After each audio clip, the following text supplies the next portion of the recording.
Ito ay rated SPG. Striktong patnubay at gabay ng magulang ang kailangan. Maaaring may masiselang tema, lengguwahe, karahasan, sexual, horror o droga na hindi angkop sa mga... Nagkaroon nga ng bonding moments ito ngang si Mayumi at si Ikit matapos na tulungan ni Mayumi ito ngang si Ikit sa hapon na hindi nga sila magkaintindihan.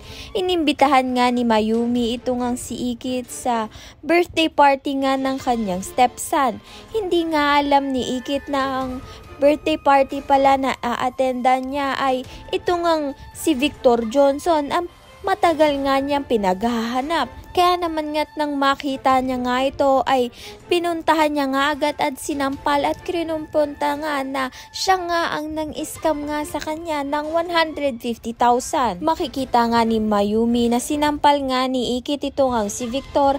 Kaya naman nga't sinabihan nga ni Mayumi na bakit nga raw niya sinampal nga itong si Victor ngayon nga't birthday nga niya at siya nga lang ang nakiki-birthday. Sinabi naman nga ni Ikit na si Victor nga raw ang nang-scam nga sa kanya ng 150,000 kaya naman nga raw pinaghihirapan niya nga itong bayaran. Ngunit maliliwanagan nga itong si Ikit nang sabihin nga ni Mayumi na baka nga si Ikit nga lang ang na-scam dahil si Victor Johnson nga sa Japan ay sikat nga na aktor at hindi nga nang-i-scam dahil marami nga itong pera. Kaya naman nga mapapahiya nga itong si Ikit sa ginawa nga niya dito kay Victor. At isa pa nga rito, malalaman nga ni Ikit na si Victor Johnson ay ang stepson nga nito ni Mayumi.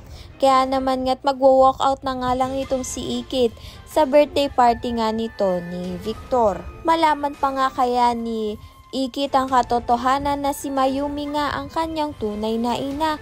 Ayan at iba pa ang dapat nating pakaabangan. Maraming salamat sa iyong panonood.